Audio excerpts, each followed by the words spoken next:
Al menos 58 iniciativas legislativas que buscan convertirse en ley de la República o modificar normas existentes han sido presentadas en las primeras sesiones ordinarias por parte de los diputados de la Asamblea Nacional. Los temas varían entre regulaciones para modificar la ley de la Caja del Seguro Social, cambios al reglamento interno de la Asamblea, modificación a la ley de carrera administrativa. Esas son solo algunas de las que están en lista para su discusión. Pero el aumento de los casos de corrupción en los últimos años no solo representa una carga para el sistema de justicia, la complejidad de las investigaciones, los recursos que dilatan los procesos y los acuerdos de pena dibujan un escenario que abona a la pérdida de confianza de los ciudadanos. ¿Qué cambios necesita nuestro sistema para garantizar que no persista la impunidad? Lo vamos a analizar. Las tensiones entre Estados Unidos y Venezuela han escalado a un máximo nivel con el despliegue de buques de guerra en el Caribe y el ataque de una lancha que transportaba drogas y en el que murieron, según el gobierno de Trump, 11 ocupantes. ¿Qué efectos tendrá esta ofensiva sobre Venezuela y el resto de la región? ¿Qué rol debe jugar Panamá? Lo analizamos con nuestros invitados. Sean todos bienvenidos a Radar.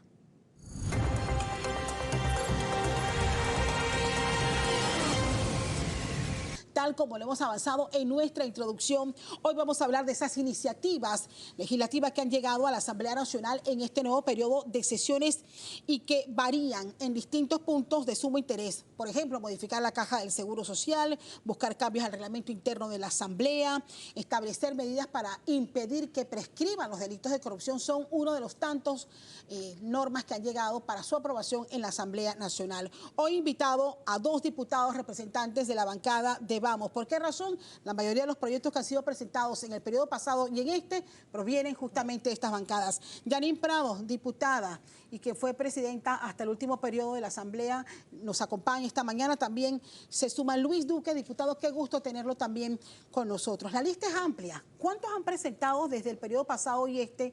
¿Cuántas iniciativas han presentado ustedes como bancada? Mira, en el primer periodo fueron más de 120 iniciativas legislativas que se presentaron y en lo que llevamos de este ya llevamos también más de 50, así que son un número considerable de anteproyectos de ley.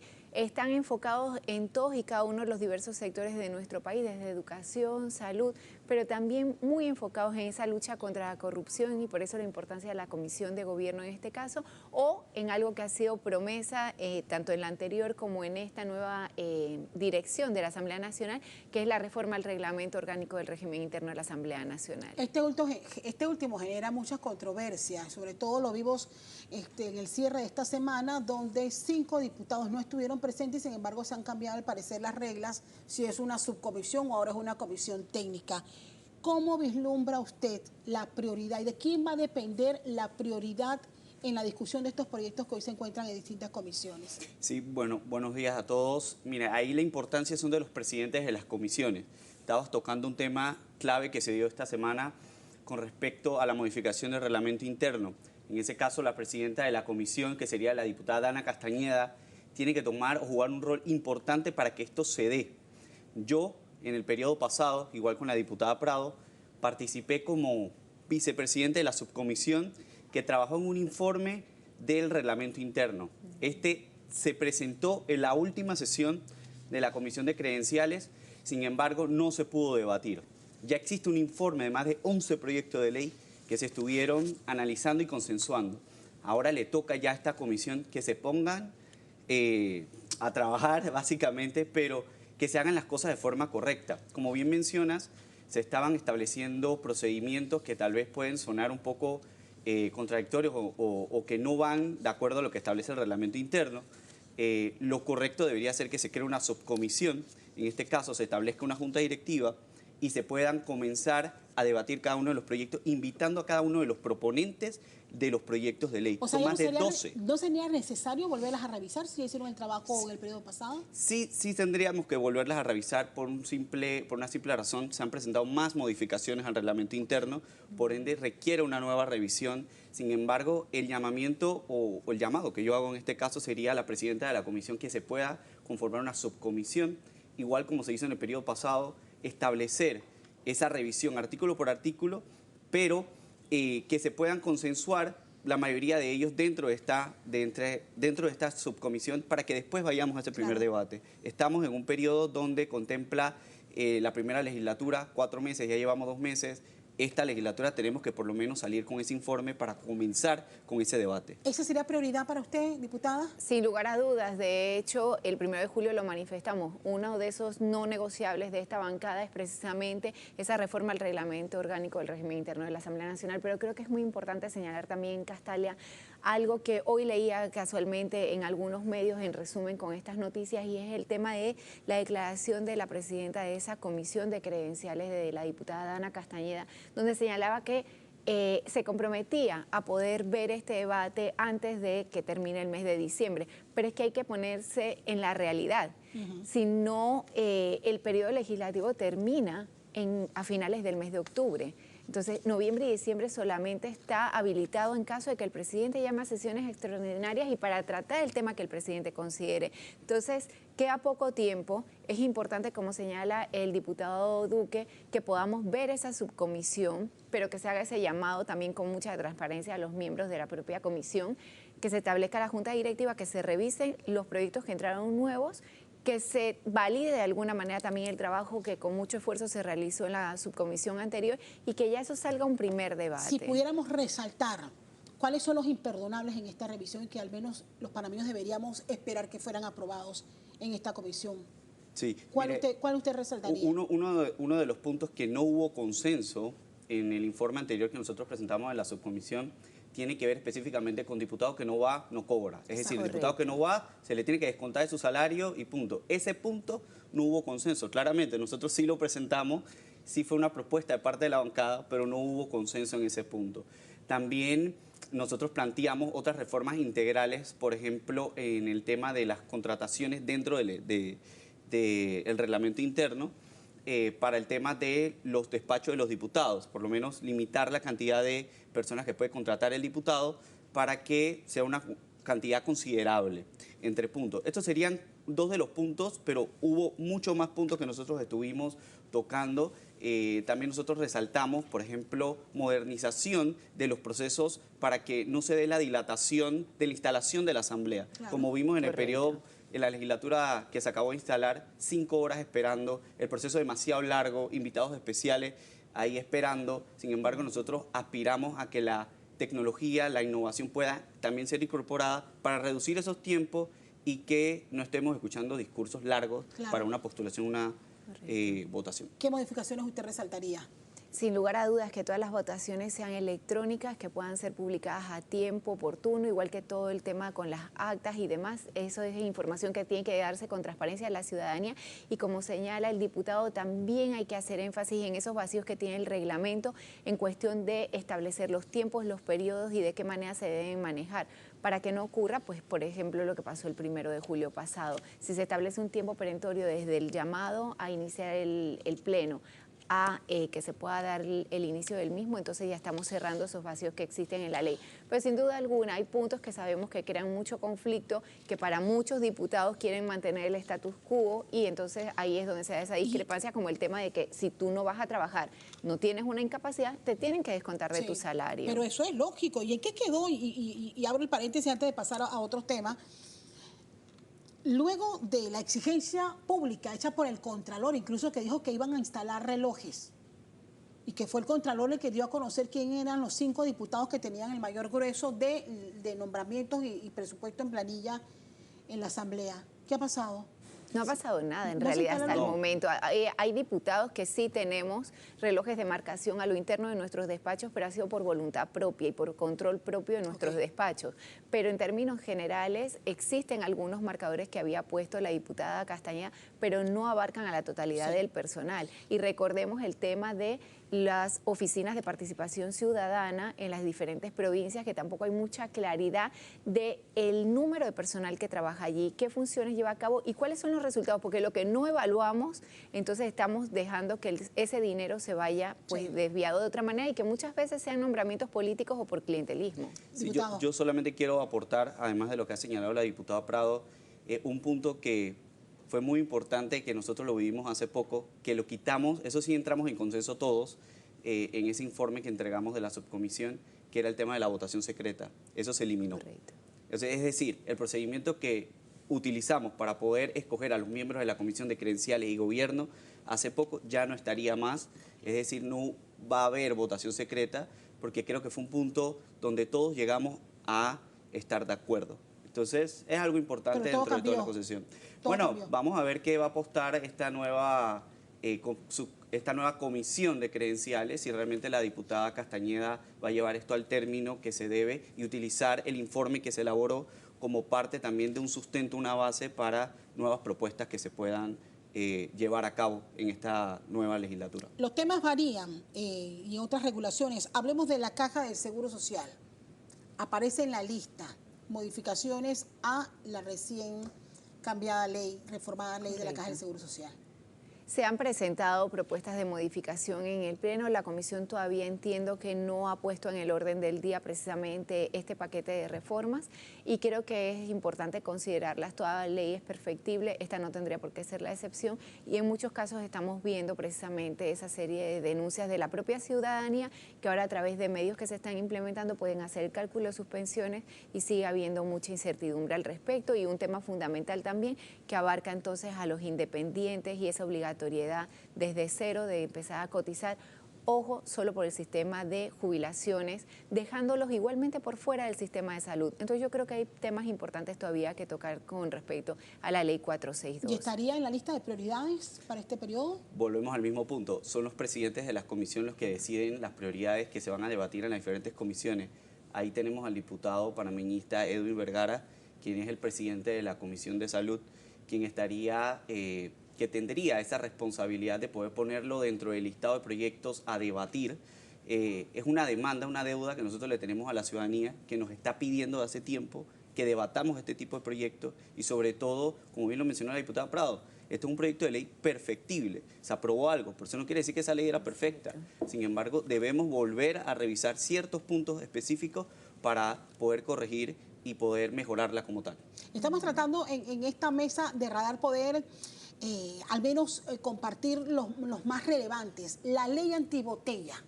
100%. ¿En qué etapa se encuentra una ley que todo el mundo está esperando allá en casa que la aprueben para aplaudir, que finalmente se castigue? Mira, de hecho, se presentó el 2 de julio de 2024.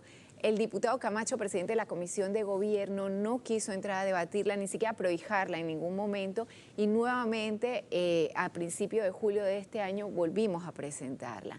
Adicional a eso, el Procurador de la Nación ha presentado un proyecto que también va encaminado en esa línea y otro proyecto que es el anticorrupción. Nosotros tenemos varios proyectos anticorrupción también en esa comisión y para nosotros son parte de esos proyectos importantes que tienen que estar sobre la mesa y que se deberían estar debatiendo desde el primer orden del día. ¿Cómo lo ve usted, diputado, el futuro de este proyecto? Que coincide con lo planteado, como dice la diputada Yanín, con las propuestas que ha llevado el procurador. Totalmente, yo creo que es una excelente iniciativa que ha presentado la diputada. En esa comisión tenemos más de 46 proyectos de ley de la bancada Vamos. Estoy hablando solo de la bancada Vamos porque sé que hay otros diputados que han presentado proyectos anticorrupción, pero de la bancada 46 que están esperando ser prohijados y debatidos en primer debate. Es decir, el diputado Camacho tiene en sus manos la posibilidad de que el país vea la voluntad de querer debatir proyectos anticorrupción que realmente resuelvan y respondan a una de las tres problemáticas más apremiantes de todos los panameños, que es la corrupción. Sabemos que el panameño quiere chenchen, pero el panameño también está cansado de la corrupción. Y para poder combatirla hay que debatir los proyectos de ley que aseguren que aquellas personas que han tocado $1 del pueblo panameño, que le han robado a todo el mundo dentro de este país, paguen con cárcel y que no exista o siga la impunidad. ¿Cómo ven ustedes estas circunstancias? Si bien el procurador Gómez ha presentado iniciativas contra la corrupción, combatir a las botellas, condenar o aumentar las penas por el enriquecimiento injustificado que está muy de moda, o se pone de moda para estos tiempos, y el aumento de penas e imprescriptibilidad, ¿cómo ven ustedes las circunstancias de quien preside esta comisión, donde se deben prohijar estas iniciativas? Es una persona que sigue impulsando un proyecto de ley que al final es identificado como un proyecto de ley que va a aplaudir y a premiar la impunidad en este país.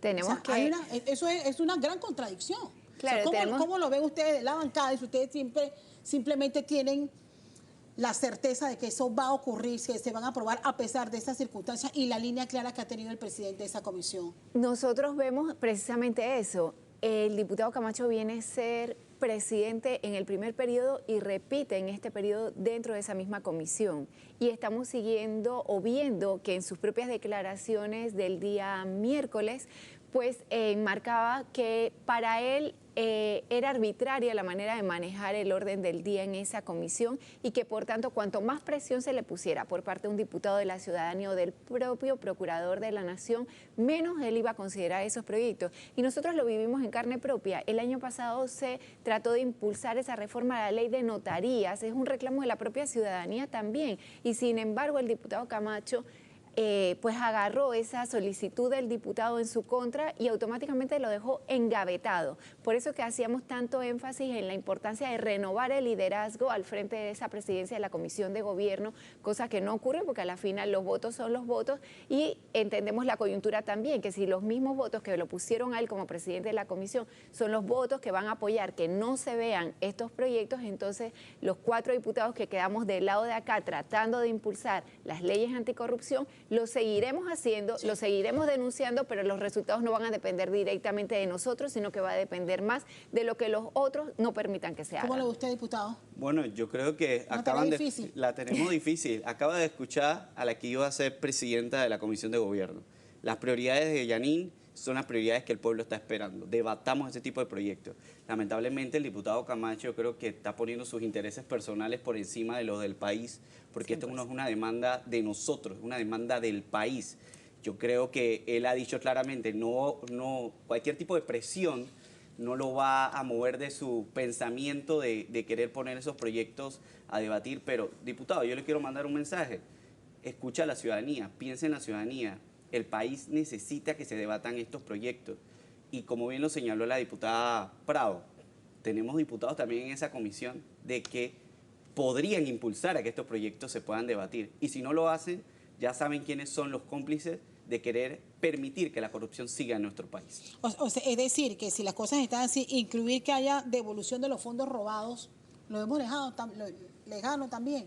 Lo vemos porque ahí hay muchas leyes, Castalia, de verdad enfocadas precisamente en esto y es lo que vemos todos los días. Ayer, de hecho, se daban situaciones en la Comisión de Presupuesto y durante la semana tenemos todo el periodo de vistas presupuestarias. ¿Qué pasó con la Comisión de Presupuesto cuando se presentó el procurador? ¿Qué fue lo que ocurrió? Bueno, el procurador en la Comisión de Presupuesto no estuvo presentando directamente el proyecto, sino en el Pleno de la Asamblea. Él hace la presentación de estos 2 anteproyectos y se derivan a la Comisión de Gobierno. Ahora toca entonces poder enmarcar esa discusión desde allí. Lo que sí, Castalia, es cierto es que en la Comisión de Presupuesto y en el tema de las vistas presupuestarias nosotros vemos con claridad cómo al analizar renglón por renglón, muchos de los dineros del Estado se están yendo más que nada a otro tipo de gastos o privilegios incluso. Lo veíamos con el tema de algunos seguros privados que no solo son seguros de hospitalización o de vida, sino que incluso abarcan seguros de vehículos, por ejemplo, a particulares.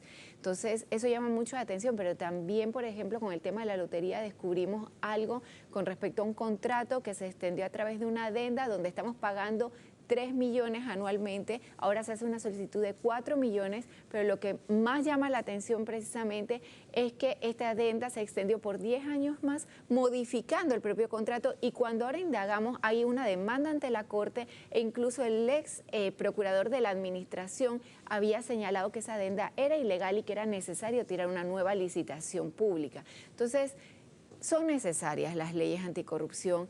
El presidente de cada comisión tiene la potestad de establecer ese orden del día, pero yo creo que algo que es fundamental es poder que la ciudadanía esté fiscalizando y viendo cómo, mientras unos proyectos quedan engavetados, otros, y sin orden cronológico alguno en la entrada a los debates, se ponen como prioridad cuando no deberían serlo.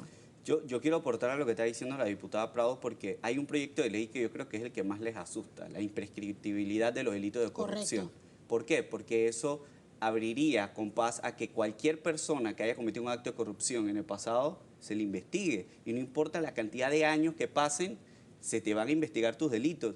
Y lo podemos ver con los diferentes casos que está investigando el Ministerio Público de exdiputados que lamentablemente se han enriquecido a costa de su poder y ahora está el Ministerio Público investigándolos. ¿Cuántos más no habrán por ahí con esa misma situación? Entonces, claramente, hoy los delitos de corrupción prescriben a los 10 años, si mal no estoy. Es decir, después de 10 años ya él queda libre, impune, no pasa nada. Sin embargo, ese proyecto de ley, sobre todo, le daría un temor grande a aquellos políticos que han cometido actos de corrupción y que hoy siguen libres. Siguen siendo los proyectos de ley de enfoques para combatir la corrupción los más apremiantes, pero hay otros que podamos resaltar, que ustedes consideran la ciudadanía debe estar pendiente también. Sí, por supuesto, hay muchos proyectos importantes en leyes de educación también. En esa comisión el diputado Bloise creo que está marcando la diferencia. En la Comisión de Relaciones Exteriores, la presidenta de la comisión también ha permitido que se dé ese debate de la reforma y modernización de la carrera diplomática.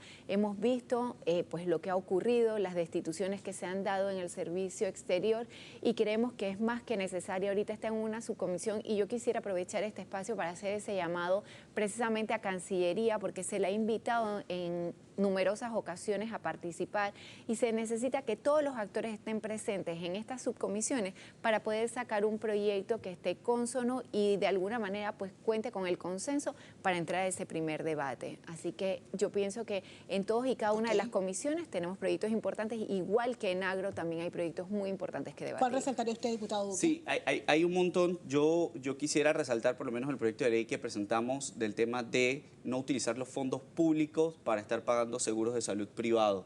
Específicamente, si tenemos un sistema de salud público que hoy lamentablemente no es el mejor, carece de recursos para poder modernizarse, estamos utilizando fondos públicos para pagar seguros de salud privados. Ese es parte de los proyectos de ley que nosotros estamos presentando para poner la casa en orden y poder que los recursos del Estado se puedan utilizar específicamente en esas áreas para mejorar por lo menos nuestro sistema de salud público. Tenemos otro proyecto de ley que se acabaron de aprobar en tercer debate, específicamente con las becas deportivas, para que los estudiantes puedan ir y optar, aquellos estudiantes talentosos en el deporte, y optar por este tipo de becas para prepararse, para poder llegar a ser esos talentos panameños en el deporte.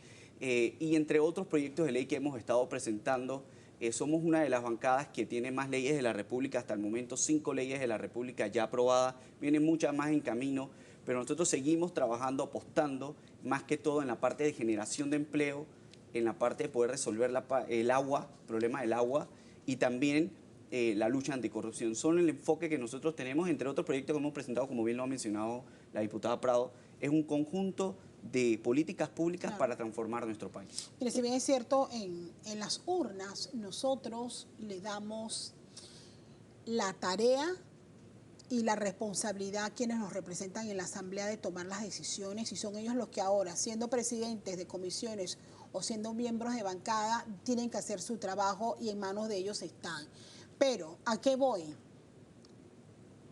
¿Qué pueden hacer los ciudadanos para brindar su aporte a pesar de qué pasa y qué hacen los ciudadanos si pasado mañana nosotros vemos a una asamblea que decide en mayoría no terminar con las prácticas del pasado que no solamente desprestigian, sino que nos han robado descaradamente con las políticas de clientelismo que se han venido ejecutando por muchísimos años? Y que seguimos viendo lamentablemente, Castalia. Entonces yo creo que la ciudadanía tiene un rol importante que jugar. Creo que cada día más son los ciudadanos conscientes de esto. Yo los invitaría a que nos ayuden fiscalizando todo lo que ocurre en la Asamblea Nacional. Sobre todo, hay mucha desinformación muchas veces o noticias falsas precisamente pues, para poder contraatacar a quienes no quieren que el status quo cambie, a quienes no quieren que se dé realmente ese progreso contra la corrupción en nuestro país. Entonces, el poder corroborar cuando ves una noticia, buscar la fuente, verificar que sea confiable y sobre todo darle seguimiento a la propia Asamblea Nacional. Nosotros, todas las transmisiones de las comisiones y del Pleno se están dando en vivo a través de YouTube y de los canales de la Asamblea y creo que esa es la mejor manera para que el ciudadano pueda ver y verificar cómo vota tu diputado, si tu diputado está acudiendo a la Asamblea Nacional, si está peleando por los intereses de todos los panameños o si por el contrario está velando por sus intereses propios o simplemente no le importa, no aparece, no está, y que después no entonces caigamos cerca de las elecciones de 2029 nuevamente en ese clientelismo que sabemos que es una respuesta a corto plazo, pero que no resuelve los problemas estructurales que como Estado necesitamos tanto. Hubo una alianza opositora que se puso en ejecución para escoger al presidente de la Asamblea y todos sabemos qué pasó después. ¿Cómo están las relaciones con el resto de las bancadas que todavía se identifican como oposición? Sí, mire, ese punto... ¿Y qué esperan ustedes como bancada mayoritaria de oposición de esos segmentos políticos dentro de la Asamblea? Nosotros vamos a seguir fiscalizando que los puntos o los acuerdos que nosotros llegamos para poder conformar esa alianza se cumplan. Entre eso está que se pueda aprobar el reglamento interno, el tema de la disminución del presupuesto general de la Asamblea, entre muchos otros puntos X que tenemos dentro de ese acuerdo. Sin embargo, luego de la conformación de las comisiones, nosotros seguimos trabajando, tratando de buscar, impulsar y fiscalizar el trabajo que está realizando el presidente de la Asamblea, Jorge Herrera, porque no significa que porque estemos todos juntos trabajando o impulsando a través de estos acuerdos, vamos a conformarnos con lo que él haga. No, tenemos que fiscalizar. Hasta ahora seguimos estando de cerca con cada una de las acciones que él está realizando. Parte de ellas está en disminuir la planilla en la parte de participación ciudadana, que no tenemos certidumbre, o sea, no tenemos conocimiento realmente qué es lo que está pasando ahí. Yo creo que se le está poniendo la mano dura ahí, pero necesitamos más acciones contundentes que vamos a seguir empujando a que se den. Desde su punto de vista, y no quiero dejar esto por fuera, vienen temas apremiantes para el país. Algunos de ellos creo que no van a pasar por la Asamblea Nacional hasta donde tengo entendido. Varios de ustedes han estado haciendo giras a Río Indio, por ejemplo, que es un desafío y es una decisión puntual que ha tomado el Estado para poder garantizar agua para los próximos años. ¿Cómo lo ven ustedes y desde la Asamblea cuál sería el rol fiscalizador? Mira, nosotros estamos dando seguimiento más allá de que, por ejemplo, el proyecto de Río Indio parecía en ningún momento tiene que pasar por la Asamblea. Pero, como señalas, Castalia, ahí han estado 2 diputados de esta bancada haciendo frente, porque así mismo como se escuchó a la ACP, también se tiene que escuchar de primera mano y en contacto directo con la ciudadanía. Esto es lo que estamos haciendo, poder evaluar y verificar que se dé de la mejor manera en caso necesario y poder también entonces nosotros levantar la voz en lo que consideremos precisamente sea necesario, porque yo algo que no quiero dejar sin enmarcar es precisamente eso, el rol opositor que nosotros estamos haciendo, y es de una manera muy responsable, encaminada en pensar única y exclusivamente en el beneficio del país, y se demuestra cuando mantienes un equilibrio tanto con el Ejecutivo y lo podemos ver además en reflejo de ello, por ejemplo, la aprobación de 5 leyes de esta bancada versus cada vez que tenemos que señalar algo que consideramos incorrecto y por eso levantamos con firmeza nuestra voz, o con el propio presidente y la Junta Directiva de la Asamblea Nacional, porque como lo dijimos el 1 de julio, ese apoyo no fue un cheque en blanco y todos los días estamos pendientes. Y con el tema de la planilla de la Asamblea, que consideramos que definitivamente el presupuesto de la Asamblea es demasiado grande para lo que realmente se requiere, nosotros no vamos a soltar el dedo del renglón. Sobre todo que se pueda medir, que se pueda evaluar, que se tengan resultados. Las oficinas de participación ciudadana, ¿qué cantidad de personas tienen? ¿A cuántas personas le están brindando atención? ¿Qué resultados tienen esas atenciones? ¿Se traducen en proyectos o no? Porque también la diputada Dana Castañeda, expresidenta, había anunciado una app. Desde el app hoy en día todo el mundo puede acceder. Entonces yo creo que todo eso hay que ponerlo sobre la mesa y seguirlo fiscalizando como lo estaremos haciendo. Quiero llegar... Ajá, sí, diputado. No, nada más de mi parte, yo creo que estamos claros que el problema número 1 que tenemos que resolver aquí es el tema del agua en el país. Sí. Hay que abrir el debate, escuchar a la gente, darle legitimidad al proyecto, escuchar a todos, pero sobre todo entender que independientemente de que pase o no por la Asamblea, es indispensable que el proyecto responda a cada una de las personas que viven en esas comunidades y que no quede como hoy, que lamentablemente hay comunidades que hoy viven cerca de la cuenca del canal, que están dentro de la cuenca del canal y lamentablemente no tienen agua o les hace falta algún tipo de recursos. Esas son cosas que nosotros tenemos que considerar para que no se repitan dentro de este proyecto de Río Indio.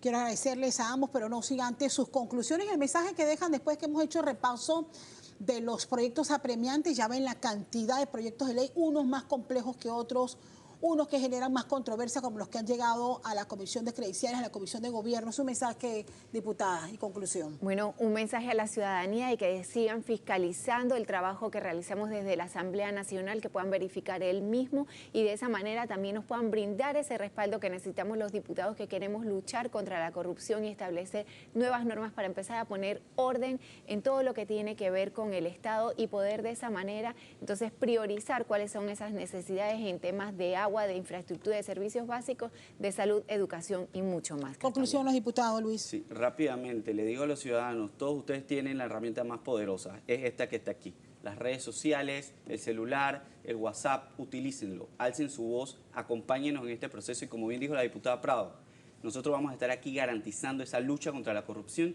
y que las cosas se hagan de forma correcta dentro de la Asamblea. Me quedo con estas reflexiones. Gracias por acompañarnos. Gracias. Y bienvenidos siempre. Hablando de corrupción, en el segundo bloque al que hemos denominado Justicia en tiempos de corrupción, vamos a hablar de la complejidad de los casos que son investigados, de aquellos que se archivan, de aquellos que apenas están en juicio después de 11 años, de la mano de Esmeralda de Troitiño, ex magistrada presidenta de la Corte Suprema de Justicia, que estará con nosotros en breve. Sigan con nosotros aquí en Radar.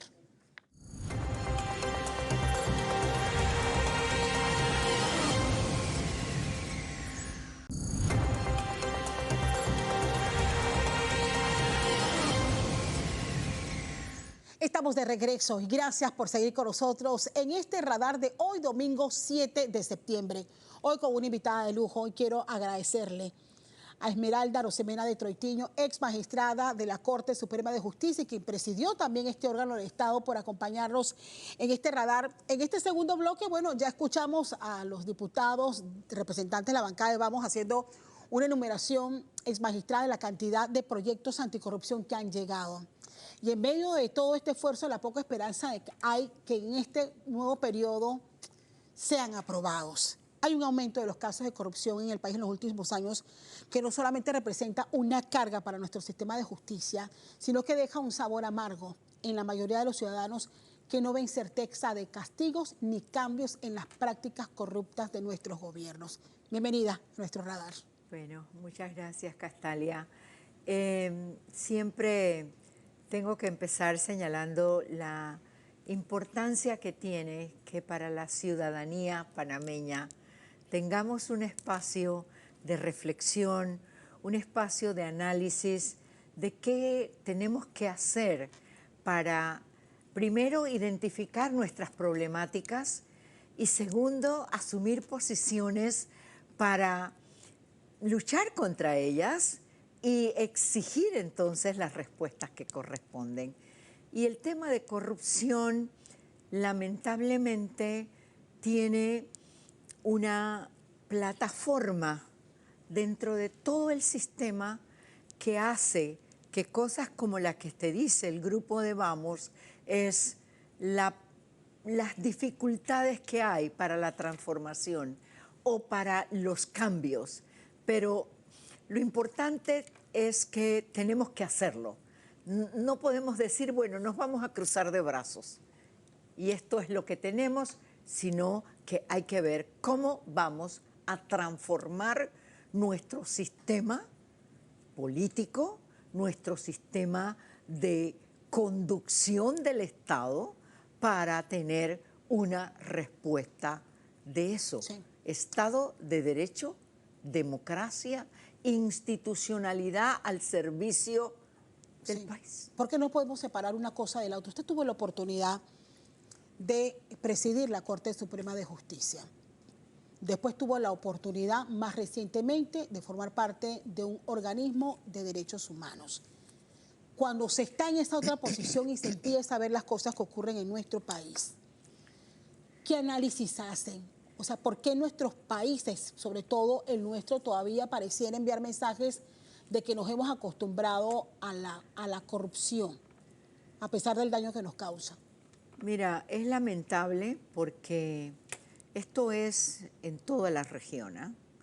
Hay unos países más que otros, pero es en toda la región. Y la experiencia, la oportunidad de evaluar desde esta visión regional qué pasa en nuestros países, yo alcanzo a comprender que sencillamente los sistemas políticos y quienes determinan tomar esa línea del sistema político con el compromiso, entre comillas, de dirigir el país, de responder a las necesidades que el país tiene y demanda, porque al final política es eso, buscar las formas de hacer las cosas que se requieren y hacerlas bien.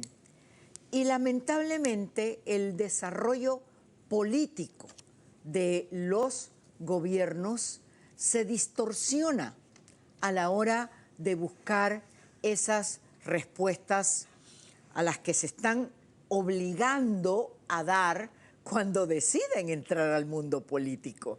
No es que tenemos que darle un premio a los gobernantes que cumplen, ¿no? Si es que cumplen es la obligación. Entonces, tener esta realidad, evaluarla de qué pasa en nuestros países, por qué sucede esto. Y mi análisis va en el sentido de que el sistema, cuando hablamos de sistema, hablamos de todo el engranaje, tiene una estructura que está resquebrajada. Sí. Ese sentido de conducción, de orientación, ¿para qué estamos en el gobierno? ¿Por qué decidimos entrar al órgano legislativo, al órgano ejecutivo o al órgano judicial? Para servir a esta población. Y eso se pierde. Y se pierde en el ejercicio de ese poder que se desvía. Ahora bien, cuando empezamos el programa, hablábamos, para describir este segmento, lo que es nuestro escenario en este momento, la complejidad de las investigaciones, la cantidad de casos de corrupción que tiene solo el Ministerio Público por investigar, y estamos hablando poco más de 2.600 casos, más los que llegan. Otro elemento, los innumerables recursos que dilatan los procesos y que nos llevan hoy día, magistrada, a tener una audiencia, un juicio de hace 11 años por un caso de corrupción. Y lo que es peor, esta figura que recientemente nos tuvimos que acostumbrar, los acuerdos de pena que nos vendieron que había que lograrse porque para poder captar a ese pez grande, el pez chiquito tenía que delatar para poder llegar a su fin, y ni uno ni lo otro. O sea, ¿cómo ve usted el panorama con esta complejidad que le planteaba? Es altamente compleja, y empiezo con el punto más álgido, que es lo que representa para la institucionalidad del Ministerio Público, que tiene la responsabilidad de esa investigación que tiene que ocuparse con toda la debida diligencia, que tiene que asegurar el debido proceso precisamente para asegurar una respuesta de justicia cierta, de justicia efectiva para todas las partes, para el acusado y para las víctimas de esas acusaciones, de esos hechos. Entonces, tener una respuesta en el Ministerio Público es fundamental. La pregunta que tenemos que hacernos, ¿el Ministerio Público tiene hoy esta estructura organizacional para dar una respuesta o sea, la Constitución dice que tenemos que dar una tutela pronta, tutela efectiva y pronta. Eso lo dice la Constitución, pero que no solo es para el juez, es también para el tema de investigación. Entonces tenemos una situación desbordada en denuncias, vamos a ver en respuestas de esas investigaciones. Eso hay que tenerlo presente y obliga a la institución a tener entonces planes de contingencia para abordar esa complejidad. Sí. No, de hecho, el procurador ha presentado proyectos de ley, una ley anticorrupción, una serie de modificaciones que precisamente busca combatir que prescriban esos casos, facilitar las auditorías que se requieren, que hoy se acumulan en la Contraloría General de la República. Eso por mencionar solo algunos de los aspectos que pretende modificar el procurador.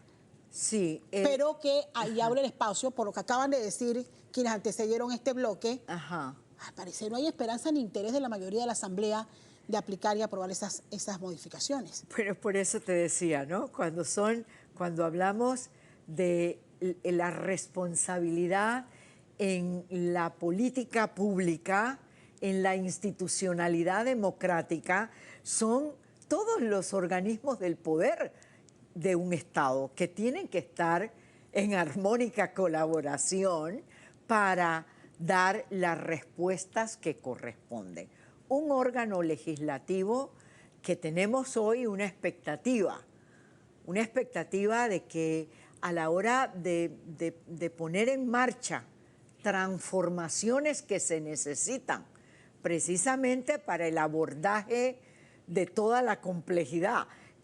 Hay muchas denuncias de corrupción, eso quiere decir que se están identificando los casos, pero ¿nos vamos a quedar con la denuncia o vamos a llegar a la investigación? Entonces, el órgano legislativo entonces tiene esta necesidad y urgencia y compromiso de atender, bueno, ¿por qué necesitamos cambiar, modificar algunas disposiciones para hacer efectiva esa investigación y que se cumpla con todos estos estándares y principios que los derechos humanos en toda la región se demandan, ¿no? Ahora bien, yo agregaría a esta complejidad otro elemento que abona a los casos que están pendientes y los que vendrán. Una estructura de contratación pública que en los últimos años ha quedado evidenciado, fue modificado y que ha legalizado la trampa. Y que hoy día se convierte en un obstáculo grave para poder hacer justicia. Porque ¿cuál es la defensa de quienes hoy están acusados de corrupción? Pero si es que la norma lo permite, yo no tengo por qué tener un contrato con el Estado siempre y cuando acá me lo apruebe el Contralor. Es complejo, pero pareciera que, ¿cómo lo ve usted tomando en cuenta? Usted habla de la responsabilidad del Ministerio Público, la responsabilidad del legislativo. ¿Y qué hacemos con esta otra parte? Mira, cuando me dices esto de las contrataciones públicas, estamos hablando de una política pública que el Ejecutivo tiene una responsabilidad, el órgano legislativo tiene otra, ¿verdad? ¿Qué es eso? Tiene que hacer una revisión de todas esas normas que están facilitando tú decías la trampa. La trampa. O sea, es terrible cuando uno tiene que aceptar que a la hora de poner una norma, que va a aplicar una norma, la defensa de esa persona es la ley. Entonces, ¿con qué te enfrentas como autoridad investigativa? Te enfrentas con una limitación, ¿verdad? Y que hoy, escuchándote, Castalia, me llena de motivación pensar que es posible esa transformación. Porque si tú y yo hoy estamos en ese análisis, una participación de diputados de la Asamblea, tenemos entonces el espacio que nos permite estas reflexiones para identificar dónde tenemos estos nudos gordianos que aparentemente facilitan, por un lado, lo que estamos diciendo que no puede ser, en un sistema democrático, Claro. en un sistema que pretende dar las respuestas a una sociedad que sabemos está demandando no solo Sí. la justicia, está demandando la respuesta social básica. Claro. Educación, salud, vivienda, Pero es que la trabajo. gente no logra identificar, y lo analizaban ustedes, se pronunciaba usted cuando estaba en este organismo de derechos humanos, es que la gente todavía no entiende ni no entiende la complejidad de corrupción.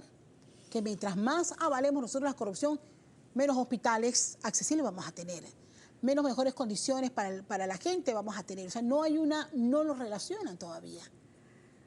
Yo no sé si es que no los relacionan. Yo creo que es tal la situación de angustia, de frustración, de desgano de una sociedad que no tiene esas respuestas básicas, que pensar, hacer estos análisis, pero dice, no me toca.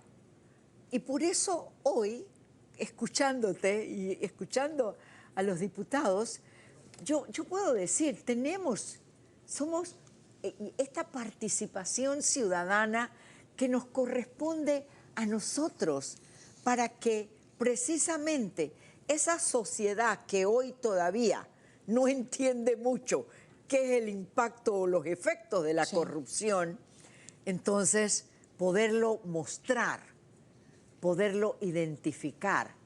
Y eso es participación social. Eso es participación ciudadana, con compromiso para trabajar sobre nuestra institucionalidad, porque a fin de cuentas eso es lo que queremos como Ahora bien, país. ¿Qué visión tiene usted cuando se señala de justicia selectiva? Yo quiero retomar unas palabras del domingo pasado de Monseñor José Domingo Ulloa cuando decía lo siguiente, de los contrastes que él dibujaba del sistema de justicia. Y decía lo siguiente: en la justicia panameña hay panameños que llevan 8 años de cárcel por robar una iguana, mientras otros que han tomado millones del erario público permanecen libres o bajo medidas cautelares de simples reportes periódicos. ¿Hay una justicia selectiva? Eso es justicia selectiva. Eso es, bueno, yo le quito la justicia. La palabra justicia no va allí.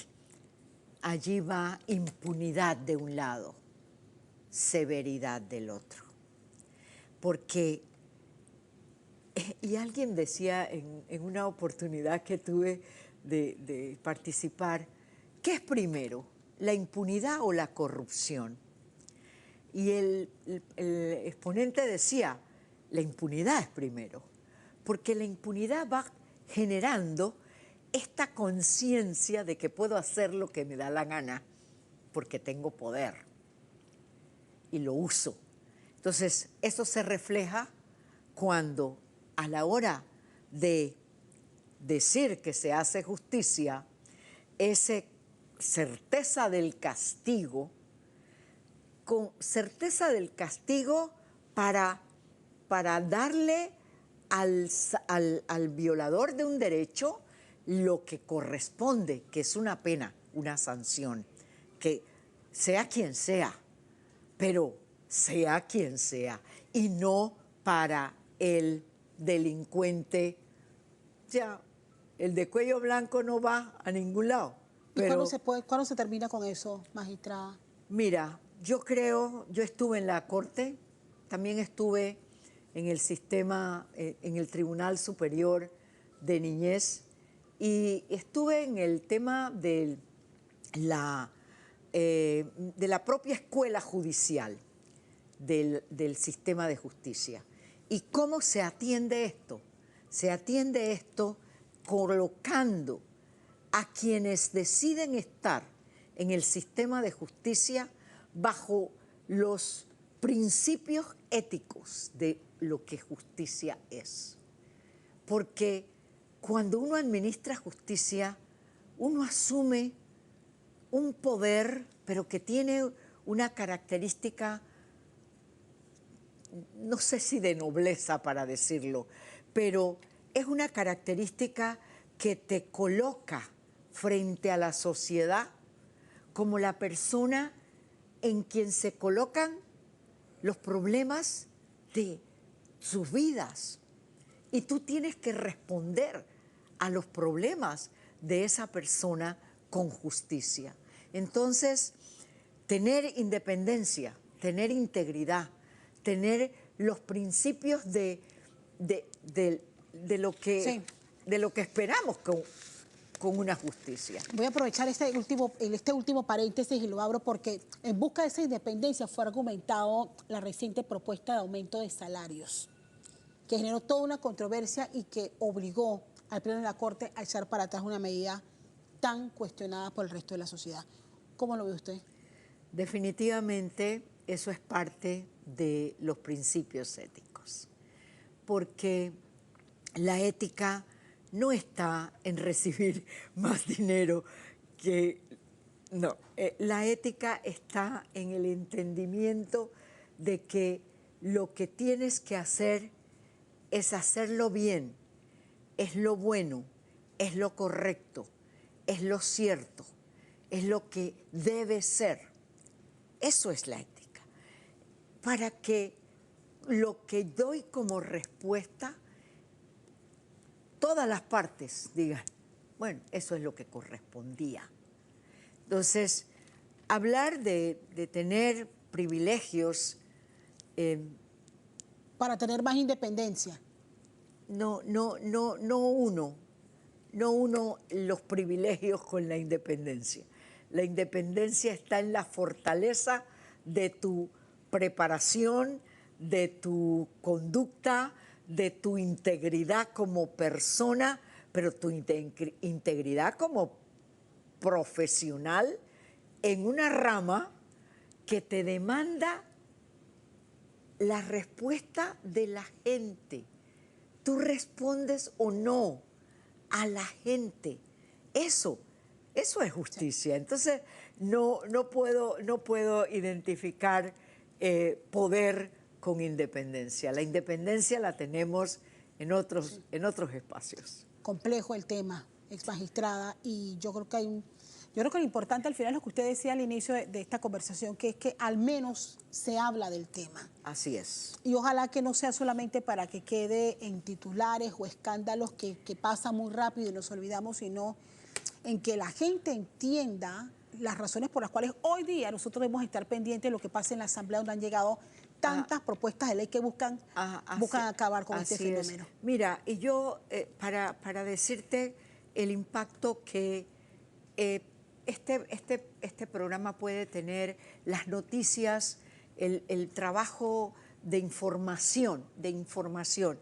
Yo, en 2 días atrás, estoy escuchando un proyecto de vivienda inmenso, no sé, pueden haber allí 200 o 300 casas abandonado, lleno de maleza, que hoy retomarlo cuesta 14 millones. Así es. Entonces, eso en educación, yo necesito saber, ¿tenemos internet universal para todos los niños que van a tener esa computadora? No lo tenemos. Hay internet universal. Entonces, son cosas que tienen que evaluarse por quienes gobiernan, por quienes tienen esa responsabilidad.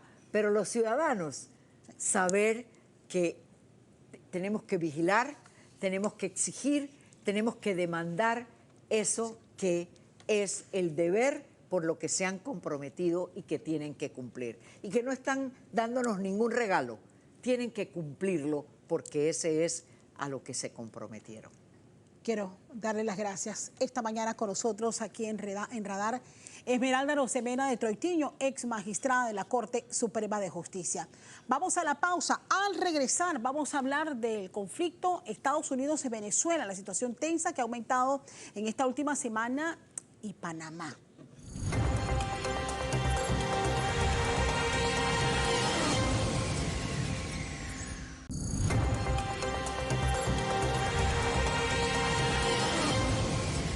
Estamos de regreso y gracias por seguir con nosotros aquí en Radar hoy, muy bien acompañada por el doctor Jorge Eduardo Ritter, ex canciller de la República, analista en mesa de periodistas, y se suma también en breve María Cristina Ramírez, periodista y analista político. Tema internacional que no podemos dejar de lado esta semana. Las tensiones entre Estados Unidos y Venezuela, bueno, ha escalado, como todos hemos sido testigos, con el despliegue de buques de guerra hacia el Caribe por parte del gobierno de Donald Trump. Y el último ataque a una lancha que presuntamente transportaba drogas y en el que murieron al menos 11 personas.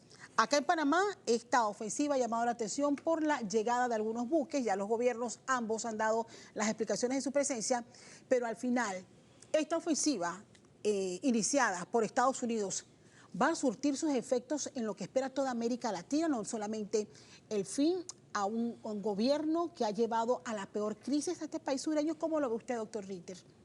Mira, lo primero que hay que analizar es cuál es el motivo por el cual se ha hecho ese despliegue militar.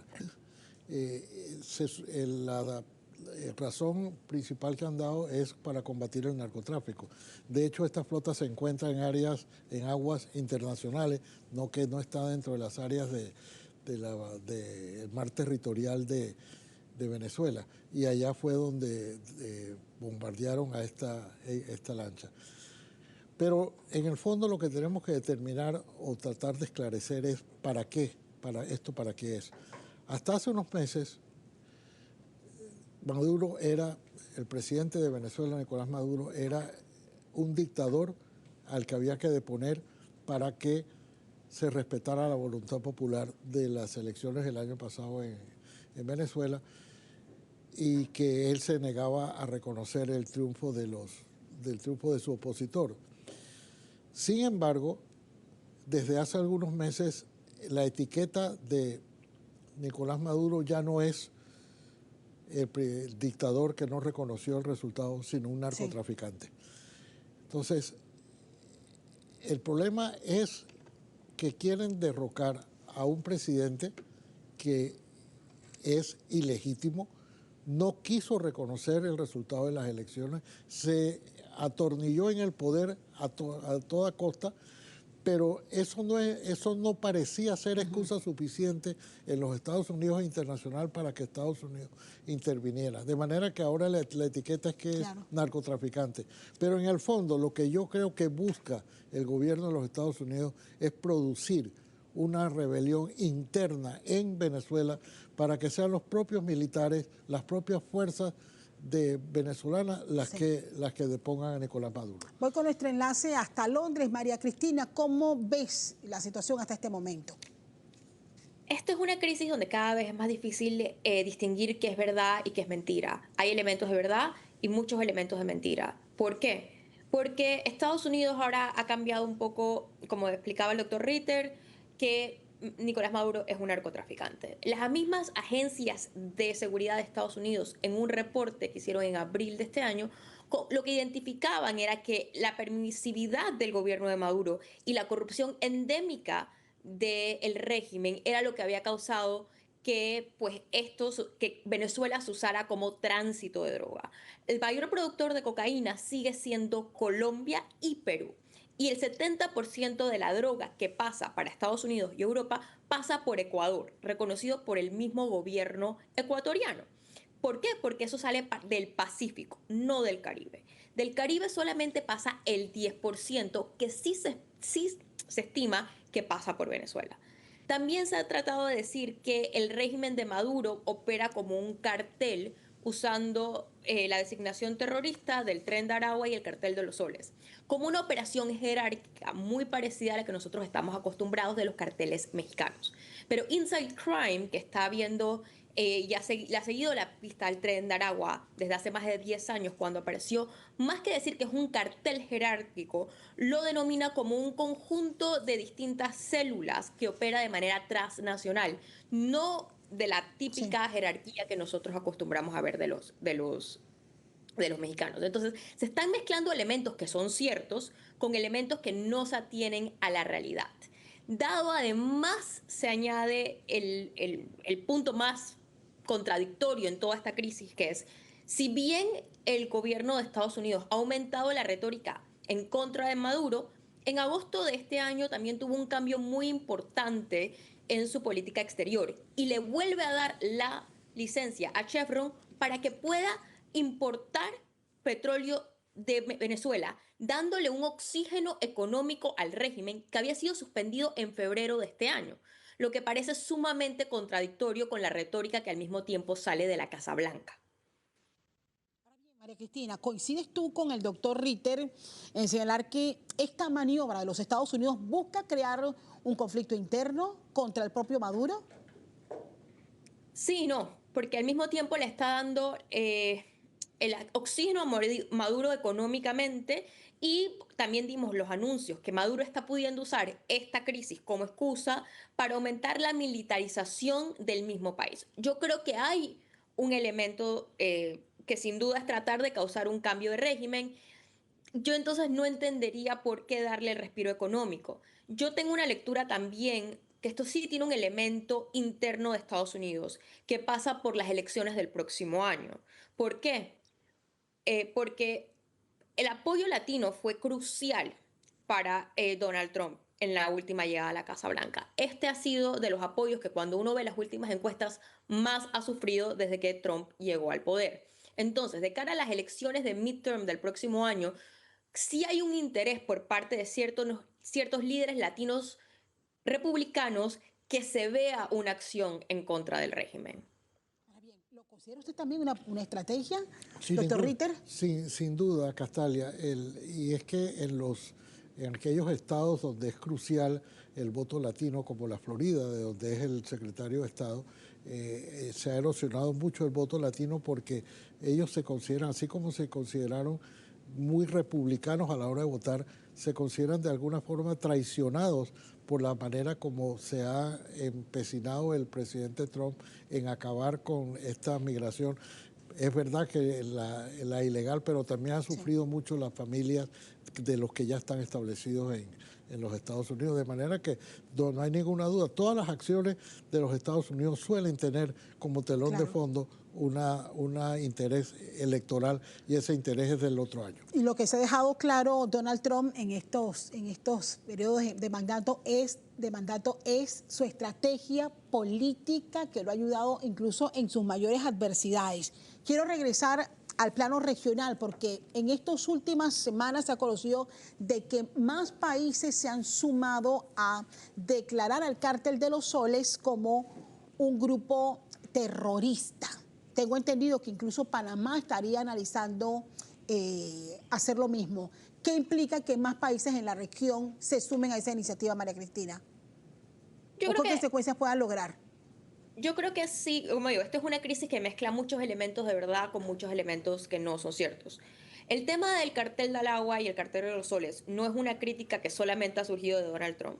Nosotros hemos visto cómo países, incluso Chile, ha tenido enfrentamientos muy fuertes con el gobierno de Venezuela por la presencia de grupos de índole criminal provenientes de Venezuela, que de alguna manera u otra están amparados o cuidados por el gobierno venezolano. Esto ha producido una crisis de seguridad en países como Ecuador. En Chile se le atribuye a estos grupos el incremento en la inseguridad. Entonces, esto es un problema que regionalmente los países latinoamericanos han estado enfrentando desde hace ya algunos años. Por ejemplo, el Tren de Aragua tiene ya como 10 años desde que Inside Crime lo estableció como esta organización de células relacionadas transnacional.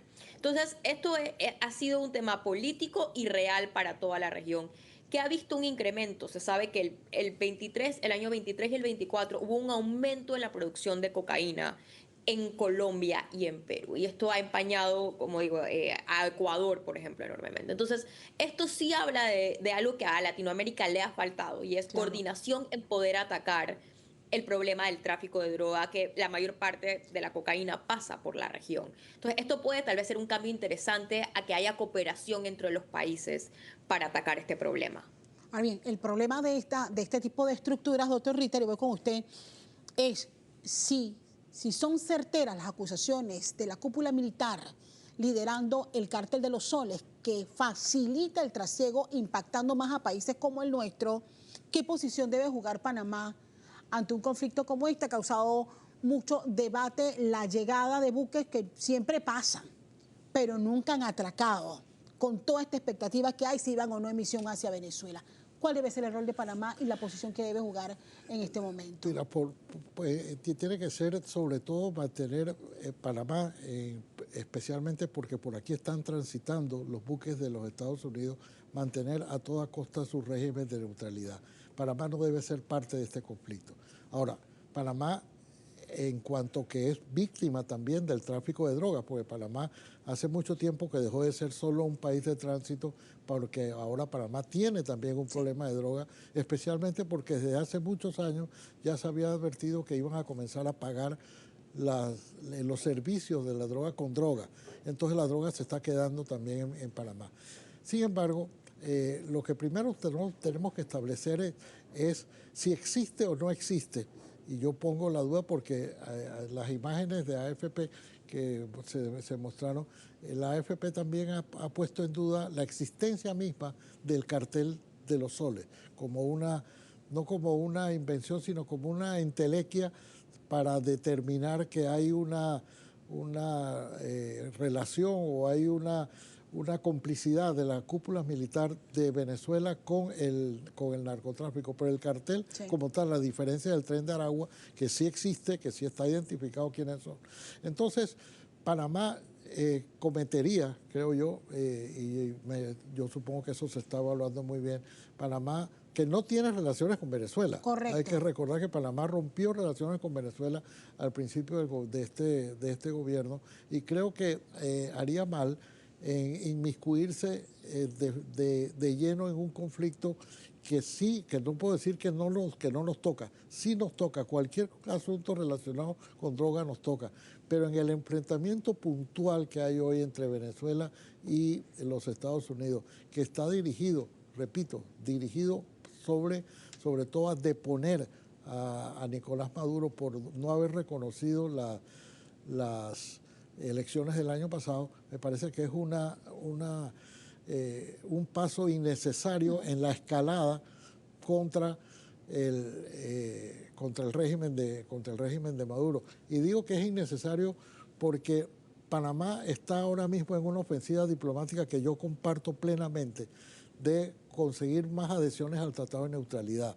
Y el Tratado de Neutralidad es muy difícil distinguir de qué es neutral, si es solo el canal o que Panamá va a mantener esa neutralidad.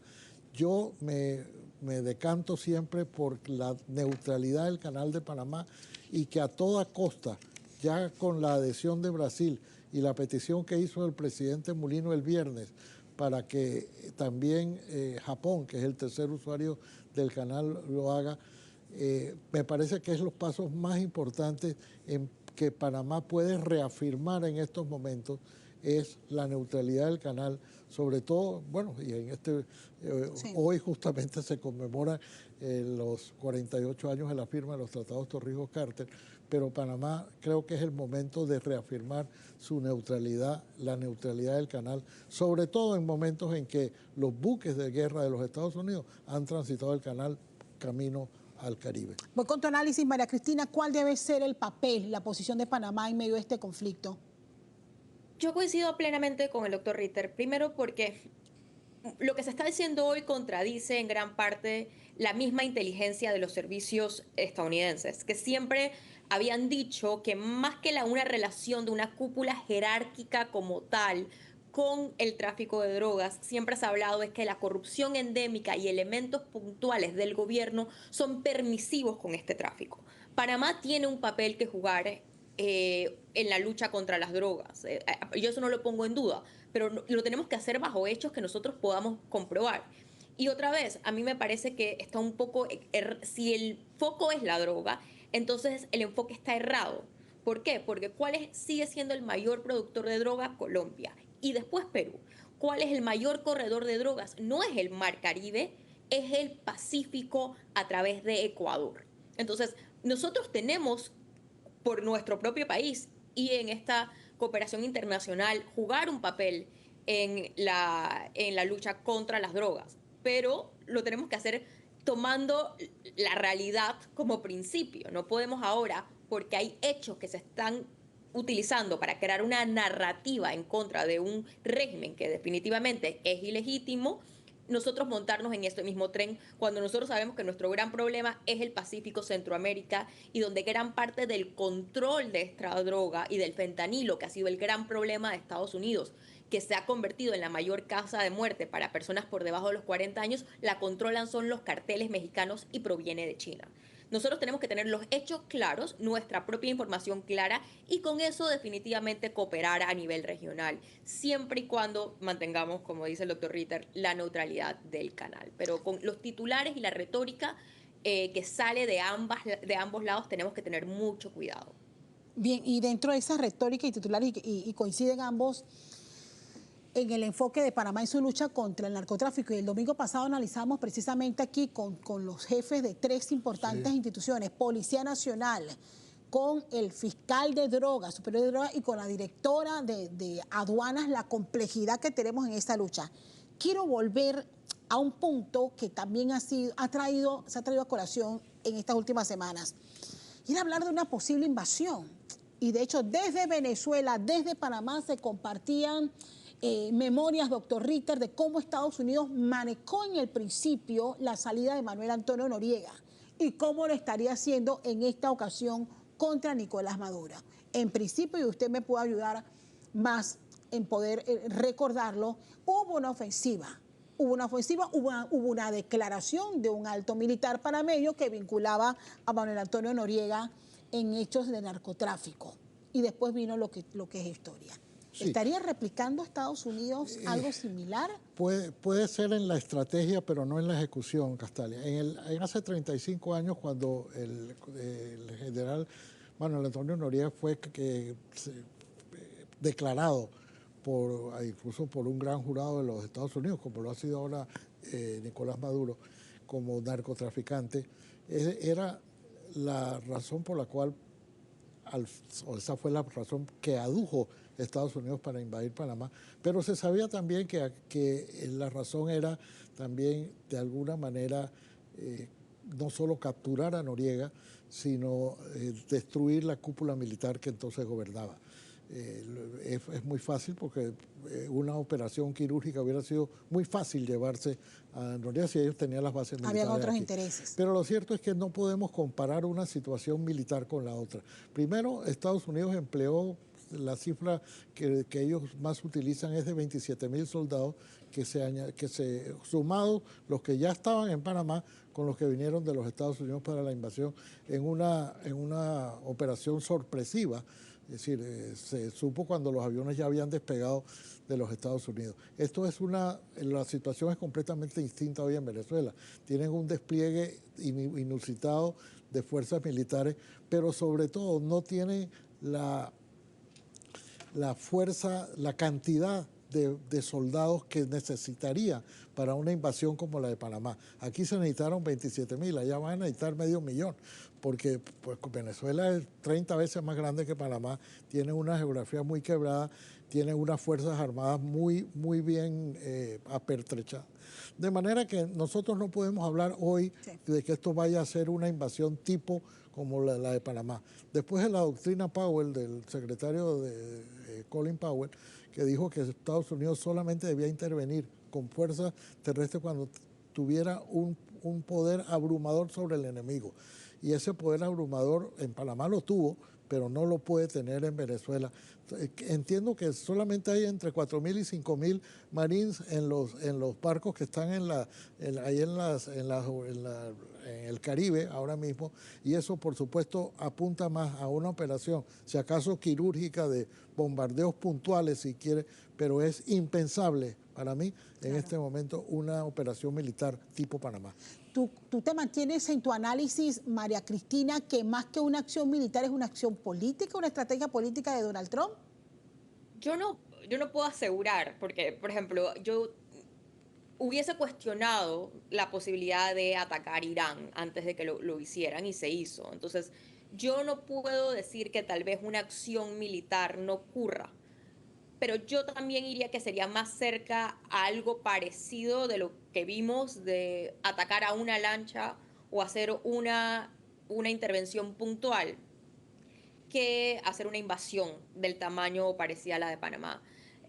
Es muy complejo invadir un país tan grande y tan complejo como Venezuela. Esto implicaría, en el mejor de los casos, no solamente que tuvieran que invadirlo, sino que el ejército estadounidense tuviera que quedarse mucho tiempo dentro de Venezuela. Y eso me parece que para la situación de Estados Unidos no es algo que incluso iría de acorde con lo que quiere la base de Donald Trump. Yo muchas de las acciones de Donald Trump siempre le tengo que buscar el ángulo político porque usualmente lo tienen. Entonces, yo creo que para su base política en este momento, para dos bases políticas distintas, para la latina, y también hay un estudio de Carolina Arteaga, de la economista Carolina Arteaga, que logró mapear que en los lugares donde más afectó la guerra, la epidemia del opio, más apoyo hubo hacia Donald Trump, que también es un grupo y una base importante que quiere una respuesta más dura contra las organizaciones del narcotráfico internacional, que podrían también verse muy contentes con este tipo de acción. Hacer el tipo de acción como las que vimos hasta el momento sería suficiente, más que una intervención militar, que con 4.000 tropas no sería suficiente. Y como digo, si queremos empezar por ahí, cuando Estados Unidos nos quiso invadir, lo primero que hizo fue tratar de asfixiar económicamente al régimen de Noriega. Hasta este momento, Donald Trump está haciendo lo opuesto con el régimen de Maduro. María Cristina, te agradezco este enlace y como siempre agradecida por tu participación y análisis. Me quedo unos minutos más con el doctor Jorge Eduardo Ritter porque no puedo obviar este tema tan importante cuando se cumplen 48 años de la firma de los tratados Torrijos-Carter en medio de temas como el que acabamos de analizar junto a María Cristina, donde tenemos que estar muy pendientes de que Panamá cumpla con ese tratado también de neutralidad, los desafíos que tenemos, la búsqueda del apoyo del gobierno actual de que más países firmen ese tratado de neutralidad. Un análisis breve, doctor, de esta fecha que no podemos dejar pasar de alto. No, y enhorabuena que no se haya dejado pasar, Castalia. Para mí esta es una de las fechas estelares de la nacionalidad panameña cuando se puso fin a la presencia militar, o se comenzó a poner fin a la presencia militar de los Estados Unidos y a la devolución del canal.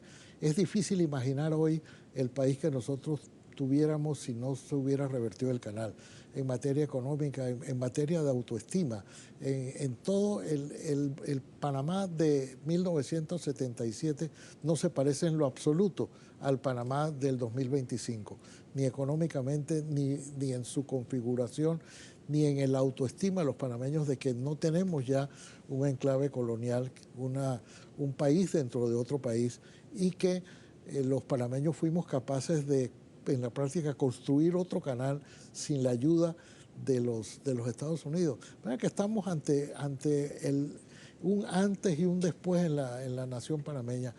Si lo queremos ver en asuntos económicos, Panamá recibía un poquito menos de $2 millones al año por el canal. Hoy estamos hablando de 3.000 millones. Es la diferencia que hay entre 2 y 3.000. Pregúntele a una persona en la calle, ¿quieres 2 o quieres 3.000? Y bueno, esa es la diferencia que hay en la parte económica. Pero sobre todo en la parte emocional, Castalia, yo sé que esto le suena a historia antigua a los más jóvenes, pero es que aquí había un país dentro de otro. Aquí había un lugar donde si cometías una infracción de tránsito, te juzgaban en inglés y de acuerdo con normas de los Estados Unidos, donde tenías que eras un extraño dentro de tu propio país. La sola integración territorial, la desaparición de la zona del canal y el fin de la presencia militar de los Estados Unidos es desde el punto emotivo tan importante como ha sido en lo económico la administración misma del canal durante estos 25 años. Este tratado permitió finalmente que los panameños tuviésemos hoy día el canal tal como lo ha manifestado, doctor Ritter. ¿Cuáles son los principales desafíos que tenemos en este momento? En este momento, garantizar que ese canal que recibimos hace 25 años pueda funcionar por otros 25 o 50 años más. Nosotros, la generación mía, luchó por recuperar el canal. La generación actual, su lucha es de mantenerlo competitivo y mantenerlo como debe ser. Para eso ya hay proyectos. El proyecto de Río Indo para mí es esencial para garantizar el agua, para que este canal pueda seguir siendo competitivo, para que esta generación no se culpe, no se le pueda culpar nunca de que no estuvo a la altura de las generaciones anteriores de recuperar el canal y ahora mantenerlo competitivo. Los panameños nunca hemos sido inferiores a los retos que nos impone cada generación, y el de esta generación es mantener ese canal competitivo. La actual administración está ampliando la convocatoria para diversificar los modelos de negocio del Canal de Panamá. El gasoducto es uno de ellos. ¿Cómo lo ve usted, doctor Ritter? Yo lo veo como con sumo optimismo. El canal no puede permanecer para toda la eternidad pasando 38 buques diarios, porque al final ya no va a ser competitivo, el agua no va a alcanzar para los humanos y para los buques, de manera que el canal que esté buscando eso que se llaman nuevas actividades, nuevos negocios, es lo que hace que el canal a la larga siga siendo competitivo. El proyecto de Río Indio, que es un trabajo hídrico, si se quiere, porque además de que va a generar muchos recursos, va a ahorrarle algunos tránsitos al canal, o va a permitir que más buques transiten. Para mí, las iniciativas que ha emprendido la administración actual de la Autoridad del Canal de Panamá han sido extraordinarias, y me parece que es lo que ameritaba en un año como este, que se conmemoran los 25 años de administración panameña. Yo creo que hemos estado, al menos en ese aspecto, a la altura de las circunstancias y a la altura de nuestras responsabilidades históricas. Quiero agradecerle, doctor Ritter, por su participación esta mañana, y bueno, no podíamos dejar por fuera esta fecha tan importante cuando se cumplen estos 48 años de la firma de los tratados Torrijos-Carter. Gracias por el análisis, doctor, y gracias por acompañarme en este radar. Gracias por la invitación, Castalia, cuando gustes. A María Cristina también, muchísimas gracias por el enlace. Vamos a la pausa. Al regresar, la caricatura de Hilda y, por supuesto, nuestras conclusiones.